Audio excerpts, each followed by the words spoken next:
Welcome to Trouble with Tish. I'm Tish and I be Trouble. And if you were a returner, welcome back.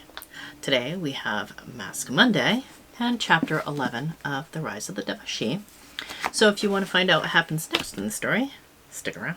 Troubles on the mind, hands around your throat, out in open waters trying to stay afloat. Remember to forget the future and the past. Alright, today we have, for Mask Monday, the Be Pure Mermaid Face Mask, citrus scented, whatever. I got it from the dollar store. I'm going to stick this on my face and then we're going to read the story. But just a reminder before we get started, this is a collaboration with the Beauty Ninjas. There is a link in the description box below for the playlist. Go check out the other ladies and see what they have going on for their Mask Mondays. So let's get this on and let's get started. Alright, this is a very, very thick mask. And of course it's mermaid. But we're gonna put our Edgar suit mask over it. Alright, Chapter 11. I slept deep within my dreams that night, and while I did not remember them when I awoke, I smiled as I opened my eyes. I went out onto my balcony, only to see nearly every resident of the palace running around the courtyard. To my knowledge, no event would be held within the next few days, as the next large spectacle would be the trial by combat, and that was 2 moons away. I decided the warm breeze was responsible for stirring my fellow Parthians' blood following the cold winter. I had forgotten how the spring air would incite such flurry of activity around Tegernen. While I had never been fond of crowds, my time at the border had made me enjoy them even less, and I had no desire to descend to the courtyard or even the hall. I quietly left the palace and made my way to the north watchtower, which was rarely used. As I climbed to the uppermost ledge and sat on the railing, I was glad to have found some solitude. "I hope you won't jump," said a voice from the side of me. Its source turned out to be Kieran, who had been sitting below on the palace wall. "I thought this was the one place no one would find me," he said, as he nimbly climbed up the side of the tower and took a seat beside me. "Tegernen does have a few lonely spots," I commented. "Very few. Do the crowds unnerve you as they do me?" "Yes," he replied. "I'm used to a remote location with only 5 others for company. I wanted to return here to be rewarded with this assignment, and now I can't even walk among those who live here." "I know," I said softly. "When I was to my last assignment, I only thought of coming home, but when it was time for me to return, I almost wanted to stay away." I cupped my chin in my hand and leaned on my knees for support. All I really wanted was to be warm again. He laughed to himself. "You do not know what cold is until you have been to the north. When I first saw the snow, I thought it was beautiful, a wonder of nature, all pristine and white. I came to hate it with every fiber of my being. It would fall in never-ending drifts, and it would pile up higher than your head, higher than our roof by winter's end." He turned to me and asked, "Was there snow in the east?" "No," I answered, remembering how my sisters and I used to enjoy playing outside in the winter. "It didn't snow once.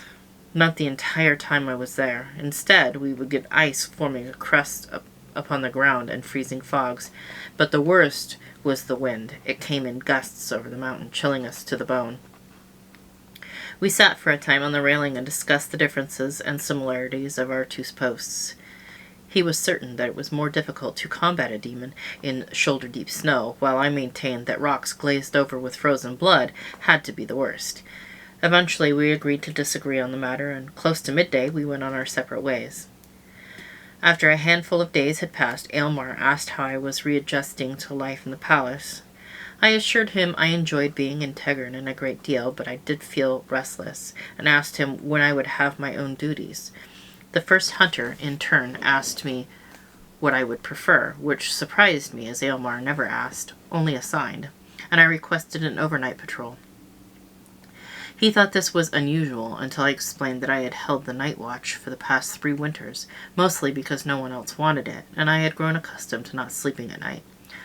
Per my wishes, Aylmar assigned me to the second watch, which stretched from the time the elder son went to rest until midnight. I was officially paired with Finley, but every third night I rode with Arknan, whom I did not know from my prior tenure at the palace. He was quiet and unassuming for a hunter, and he shared that he would often trade his day shift for night patrols.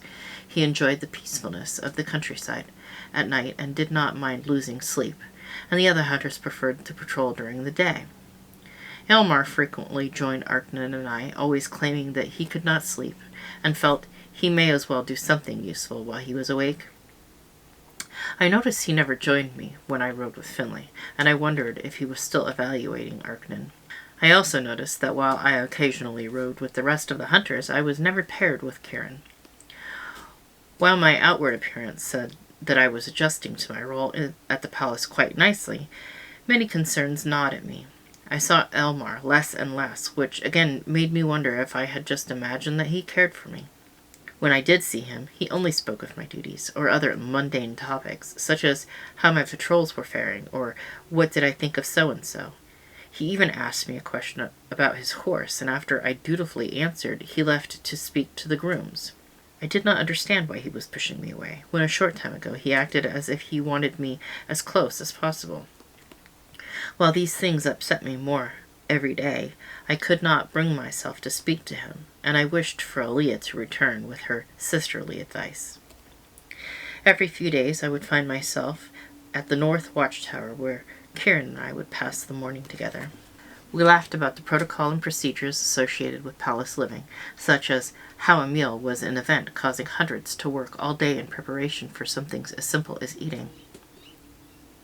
I thought he and I were becoming good friends and felt I could talk to him as I used to be able to share things with Aaliyah, and I was happy to have his companionship. We went on this way for some weeks, until one morning he leaned in close and tried to kiss me. I quickly evaded him as I put my hand on his shoulder to hold him. He looked offended as he abruptly moved back, which I had not intended. "I am sorry," I said. "I did not mean to react that way." The offense in his eyes became a question, and I felt that I owed him an explanation.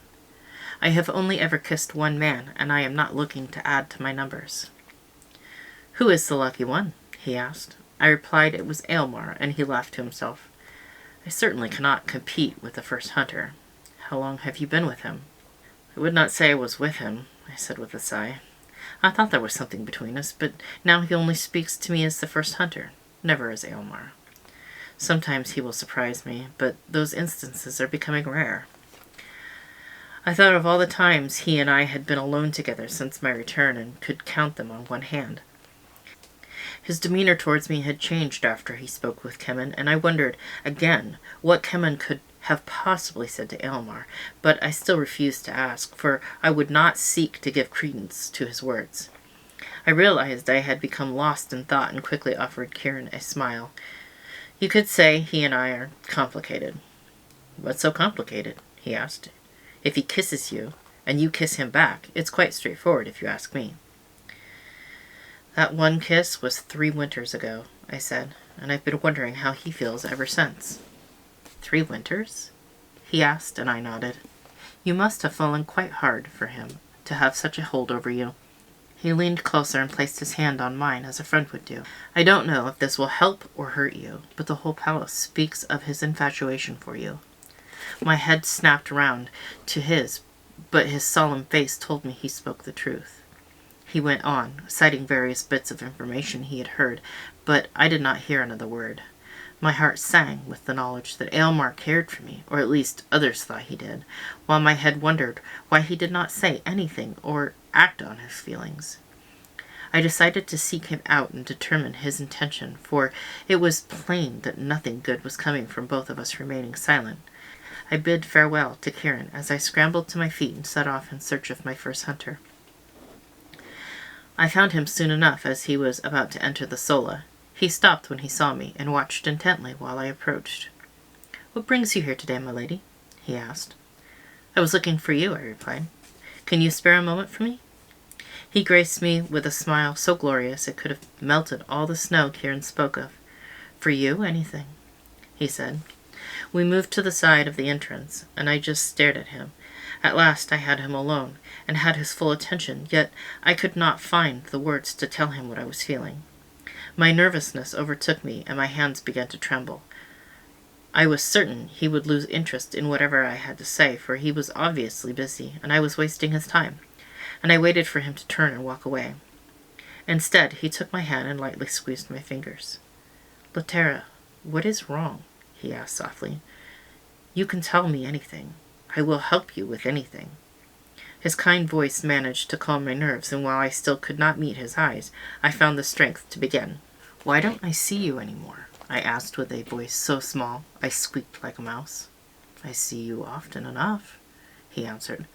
I could not tell if he meant that in a joking manner, and I fought the urge to walk away and bury my feelings once and for all. I took a deep breath and stared at my feet as I continued. "What I mean, when I first returned, you seemed so happy for me to be here, and now I only come across you as a course of duty."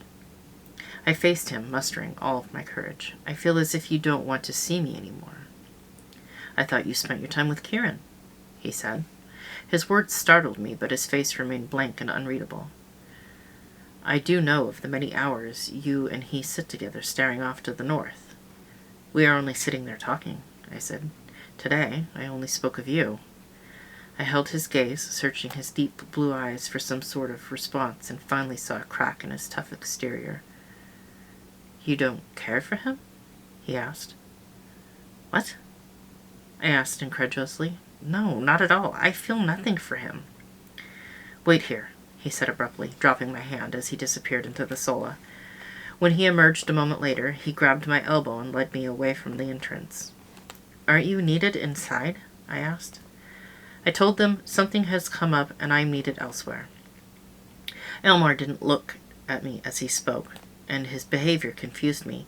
He led me to the back of the arena and suddenly put his arm on the stone wall, thus blocking my path. I placed my back to the wall and faced him and waited for him to speak. "Why do you spend so much time with him if you don't care for him?" he demanded in a low voice, leaning very close to my face. "Who else do I have to spend my time with?" I countered. "I have been away for a long time, as he was, and we have very few people to talk to here. We merely share stories." I studied his features and tried to discern his thoughts from his expression. "I thought you wanted to spend time with me, but now I worry that you avoid me." "I did want to spend time with you. I do." He let his hair fall in front of his face, a nervous habit that came to the surface whenever he was unsure of himself. "I just can't bear to see you with another man." Before I could reply, he raised his head and pushed his hair back to reveal such a cold stare I shivered in spite of the warm day. "There is your answer. Yes, I'm avoiding you, and I will continue to avoid you as long as you're with him." I was stunned by both his harsh words and his hard eyes. "Elmar, I am not with anyone. I returned to the palace for you, only for you," I exclaimed as my voice caught in my throat. He flinched when he heard it waver, as if it hurt him to upset me. "Yet you return with Kevyn and spend your days with Kieran. Are you looking to add me to a list along with the others?" he demanded, his voice full of pain. I was angered by his words. First hunter or no, he had no right to speak to me in this manner, or to make such baseless accusation. "What others?" I asked hotly, taken aback by his words and infuriated at the idea of a union with Kevyn. "You speak nobly, but I am well aware of your arrangements," I shouted. "What arrangements?" he barked. If I had not been so angry, the rage in his voice would have silenced me. "With the many women who share your bed," I shouted in reply. He slammed his other hand into the wall with such force I worried he cracked a bone, and I was trapped between his arms. "Just so you are aware," he said so lowly it was almost a growl, "no woman has seen my bed in a very, very long time." "As no man has ever shared mine," I wailed as my hands covered my face out of frustration with his thick skull. "Even if there was a man in my bed, I wouldn't know what to do with him," I mumbled as I leaned against the wall. Elmar silently took my hands in his. I did not open my eyes or raise my head, already convinced that he would not hear anything I had to say. We stood that way for some time, the first hunter holding my hands as I desperately wished I could crawl away and hide, until he gently nudged my forehead with his. The soft movement startled me, especially after being dragged halfway around the sola by my elbow, and my lids fluttered open. When I met his gaze, the anger was gone, replaced by hope. "What do you mean you would not know?" he asked carefully, his voice much softer than before. "I mean just that," I said, as my hands began to tremble in his. He held one in each hand and stroked my wrist with his thumbs until their quivering subsided. "Your hands are lovely," he said quietly, as if he was talking to himself. "They are so small, so perfect, yet they are stronger than they appear. I'm glad your burns healed well, but if they were both covered in scars, I would still find them beautiful." He dropped one of my hands as his went to my chin, stroking it as he tilted my face to his. "You remain untouched?" "Yes," I replied. I reached up and touched his cheek, amazed by the smoothness of his skin. "You are the only man who has ever helped me, the only man who has ever kissed me, and the only man I will allow to claim me," I said as I lightly pushed my fingers into his hair. It was as soft as I remembered. His hands went to the nape of my neck as he drew my face close to his. "Do you mean that?" he asked as his eyes searched mine. "Yes," I insisted. "God's yes. Why are you so quick to assume I want another?" "You could have anyone. Why would you want someone like me?" he said, much more a statement than a question. As I looked at him in the morning light, his tall form and handsome face with those eyes you could so easily lose yourself in, I wondered why anyone would not want him. I saw his unasked questions, and the pain in his eyes made me ask what I swore I would not. "Tell me what Kevyn said to you," I implored. "That you and he had something while you were at the border," he said, his voice now as gentle as his hands. "And you left him after a time and moved on to others."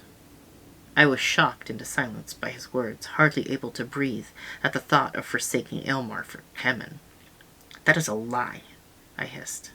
"I slept with the horses to stay away from him. He chased me relentlessly for 3 winters until he suffered that wound and was bedridden. Still, he tried to get me to join him. I imagine he is bitter over being rejected time and again." His eyes flamed in anger, and for a moment I thought he was going to search out Kevyn and have him dealt with. "Did he hurt you?" he demanded, and I shook my head. "If he has done anything to you, I will kill him." His tone told me he was deadly serious. "I know you would," I said, but my reply did not slake his anger. "Fear not, I was always faster and smarter than he," I said as I offered a small smile. He exhaled in a great sigh. I had not realized he was holding his breath, and he pulled me into his arms. The thick leather of his shirt creaked as his arms tightened around me, and I was momentarily distracted by the rough texture. "Why are you wearing this?" I asked as I ran my fingers over the bulky seams. "You look like you're going out to war." He raised his head, regarding me with his warm smile that I missed so much. "I did miss my most inquisitive huntress," he said, while smoothing back my hair. "I'm wearing it because I should be demonstrating stances right now. It seems that after I gave a lovely Nuvi a lesson in swordplay, she told her instructors of our session, and they have been harassing me to teach ever since." "Your lessons kept me alive at that wretched border," I said as I returned his smile. "I wish all of my lessons had been with you." Aylmer's gaze held me in the endless depths of his eyes, much as he had so long ago on the roadway. He stroked my cheek for a moment before he kissed me. I had waited 3 long, lonely, cold winters to feel his lips on mine again, and in that moment, as he somehow made my blood run hot and my spine shiver at the same time, I knew he was worth the wait. His touch was so tender, so loving, and I felt myself melt into his arms. "Can you ever forgive me?" he asked as he pressed his forehead to mine. "You deserve so much more than I can give you. I belong alone with my misery." His words were so despondent they broke my heart. He was such a gentle, good soul within his rough shell, and I wished others could see the real Aylmer. "Please don't be alone. If you're alone, I won't be with you, and I so want to be with you." He smiled at my words, his uncertainty and despair replaced by joy and relief. "You have no idea how happy you've made me," he murmured, "or how long I've wanted you to say those words." 3 winters? I asked playfully, and he replied it was closer to 5. Why couldn't you just talk to me, or trust me that I would wait for you? I know what the border is like, how they're like animals, which is why I could believe Kevyn. I do trust you. I would trust you with my life, but I was so worried what he said was true. He said worried, but he meant scared. He was scared I would find another at the border or fall in with those wild orgies in the longhouse. I couldn't believe it had taken me so long to figure it out. But I finally knew why he did not want me to leave Tegernen. He knew I was innocent when I left, and he was afraid I would leave my innocence behind when I returned. You wanted to keep me here to protect me from their ways, didn't you? He nodded in agreement. Still wanting to know why he was so quick to believe another was in my heart, I continued. So you thought I had become like them, and that Kieran was just another nameless bedmate.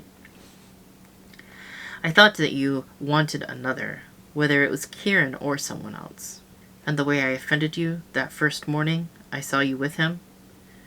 His voice trailed off, and I had not realized how my actions that day had hurt him. I was wrong to say those things, I said. And don't ever think your touch offends me.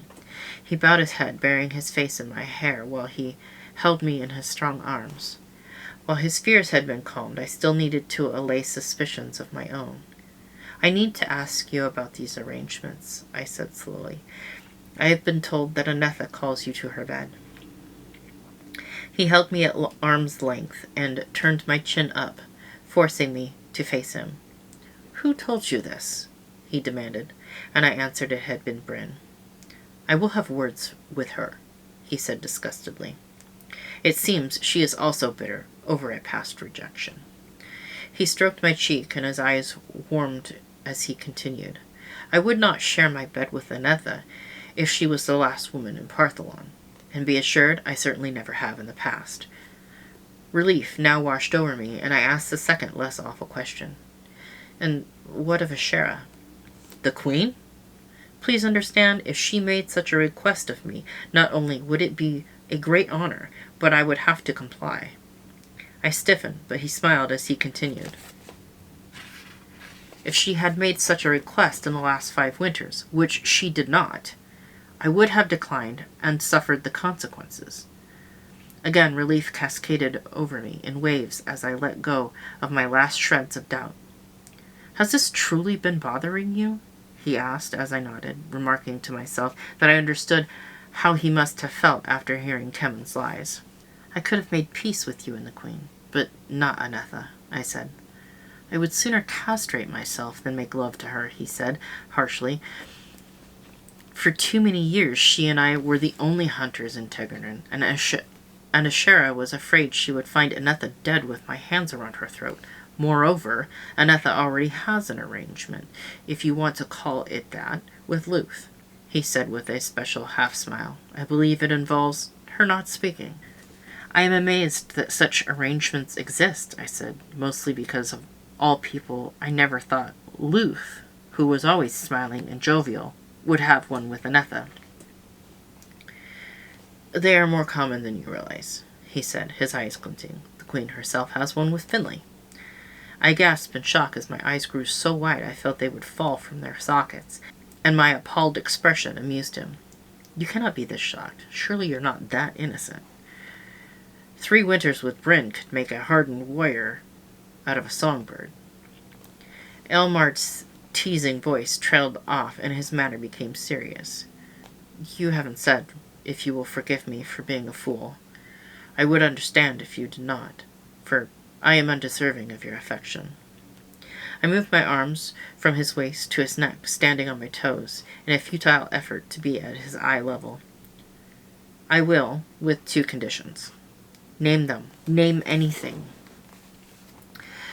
Please don't wait 3 years to kiss me again, I said, and he responded by raining kisses on my face, and promised to kiss me as often as I desired. And the second? I would prefer it if you did not castrate yourself for Anetha or anyone. Done, he vowed, as he gently pushed me against the wall. It would be a shame if you remained untouched forever. He kissed me again, beginning at the hollow of my neck and then slowly traveling up my throat, the combination of his warm lips and soft breath driving me mad. When he reached my lips, they gladly parted for him.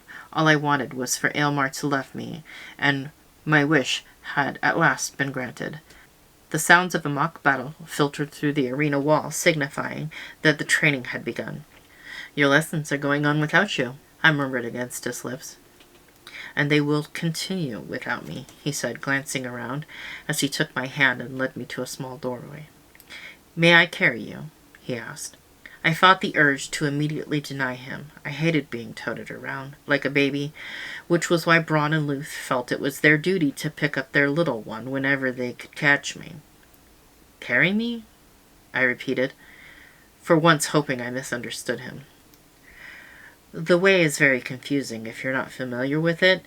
The floor is uneven, and it's quite dark, so it will be easier if I carry you," he replied. "The way where?" I asked as I placed my arms around his neck.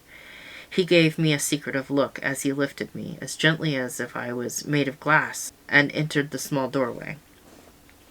I discerned we were in an unlit tunnel under the arena, with many offshoots and twists to our path, but Aylmer walked with purpose, never doubting his direction. "Are there many of these tunnels?" I asked. "Yes," he replied. "Few know they still exist. Ashera once used them to invade Tegurnin from below." The atmosphere gradually lightened until we came to a doorway, and he set me on my feet. We emerged in the palace, a short stone's throw away from my chambers. "Why such secrecy?" I asked. "My lady, if they saw me, I would have to return to the Sola, and I am not willing to be apart from you just yet." We entered my chambers, and he pulled me to him, holding me as tightly as he could manage in all that leather. "I feel like I have much time to make up with you," he murmured as he stroked my cheek. He remained with me until midday. We talked of many things, or sometimes nothing at all, and just enjoyed that we were together. The day was warm, and a fire was not necessary, but he lit one anyways, and we held each other while we stared into the flames. After a time, I fell asleep in his arms. When I woke, I was so warm and content I thought my happiness must have been a dream. All right. That was Chapter 11, The Rise of the Deva'shi.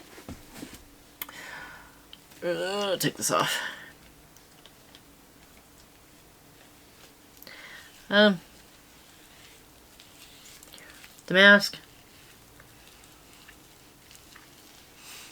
almost smells like lemon cleaner. Not really astringent, but that funny lemon smell. Not quite real lemon, but funny lemon. I don't know what that means. But,